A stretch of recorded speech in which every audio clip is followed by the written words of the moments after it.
Literally every single thing about this, I absolutely loved it. And this is quintessential pro wrestling to me. And it goes to show that it's not just about two talents going head to head, it's about the overall production, it's about the atmosphere that surrounds those guys. Because you had Brock Lesnar and The Undertaker, they're battling. You had Triple H going crazy because they made it seem as if the world was going to collapse in on itself if these two got their hands on each other. Then you had the announcers. Michael Cole was like, deuces, I'm getting the fuck out of here. Everybody cleared out. And all in all, it was a great, great moment. They completely sold me on this feud, which is very surprising because, when it went out on Sunday, I was thinking, well, it's kind of cool, Undertaker, but I really don't want to see this. Now I'm like, yeah, I can't wait to see this. And I'm going to SummerSlam, so I'm not disappointed in any sense that I'm going to be getting Brock Lesnar versus The Undertaker. I'm actually really stoked for that, especially to see it live.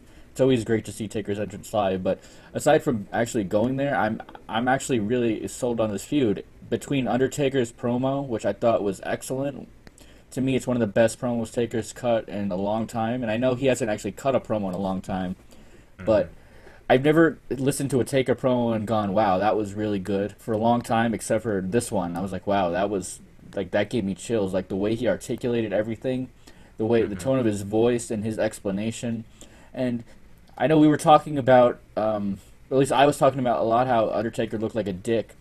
And he still kind of does, but the way he made it sound is like he's not a sore loser. He's just he's the guy who's always been. He's out for vengeance, and he doesn't appreciate what Brock and Paul have been doing. And I know that's not the best explanation, but I'll take it, and I'll buy It's it. a serviceable one that completely makes sense for the match, so I'll take it too. I still don't like the fact that Seth Rollins got away clean on Sunday, and the execution, I have my issues with it, how everything turned out at Battleground, but I will say, if that's in the past, and I gave my thoughts on that already, what they delivered on Monday Night Raw was awesome from top to bottom. I talked about that whole atmosphere that has to be created around that moment, and WWE did a wonderful job executing this. Going back to Undertaker and his promo, there's just something about him that's very old school. Like, he's the type of guy you would see in a Western movie where the fucking town is deserted and they would have like a showdown, and it's like the old grizzled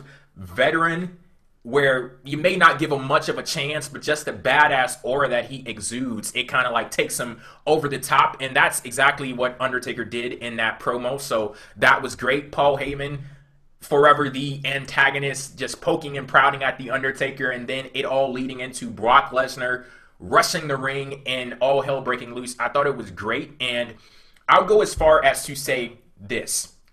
One thing that I love about WrestleMania season is that when worlds collide type feeling. You get the top few going into WrestleMania, and those two just clash with each other on that go-home episode of the show, and it's like, oh my god, I'm so excited for WrestleMania. I can't wait to see the show. I did not get that this year because Brock Lesnar and Roman Reigns were too busy playing Lego My Ego with the fucking WWE World Heavyweight Championship. So, Yeah. I mean, it was a few months late, but I feel like what we got on Raw was so good, that could have been the go-home segment for WrestleMania, the biggest show of the friggin' year. And it came a few months late, but damn it, I'm glad I got it. I am glad I got it.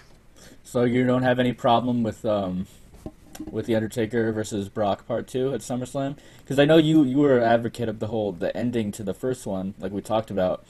You don't feel like this ruins it? Like if you take the story of that one and you follow it up with this one, what do you think about that? See, you're just opening the door for me to be a wet blanket right now. Like, I feel like I just want to say I like this and move on, because if I start to ask too many questions, I'm going to have some issues, because I still don't see how the Bray Wyatt match was necessary if this is the story that you're telling with the Undertaker versus Brock, because Yeah, I have something Undertaker for was out that. there. I have something for that I heard a lot of people discussing. I thought this was great. I saw this on Squared Circle. People were mentioning how, in kayfabe, in the storyline perspective, Undertaker is back for Brock because beating Bray Wyatt gave him the confidence he needs. Because after he lost to Brock, he was defeated, he was demoralized, but then Wyatt actually did resurrect him. That was an integral part of the Undertaker because Wyatt resurrected him, and that gave him the confidence to go after Brock. Like, no, you're not going to get away with this. I'm coming back for you. And that's why it took so long. And I love that explanation. I don't know if that's what they're going for. I doubt it is, but that's what I'm telling myself in my head. See, this is exactly why you're on this fucking show. Exactly why. But now that you just laid it out like that, I get it. Because that's the exact story that I thought they were telling with Bray Wyatt. It's just that I didn't really see the connection between one versus the other. I was thinking that for Undertaker to come out and want to challenge Brock, you couldn't have had any distractions along the way at all. But I completely understand where you're coming from, where he had to get his confidence back. But the one thing about that is that's not going to be a story that's mentioned on TV.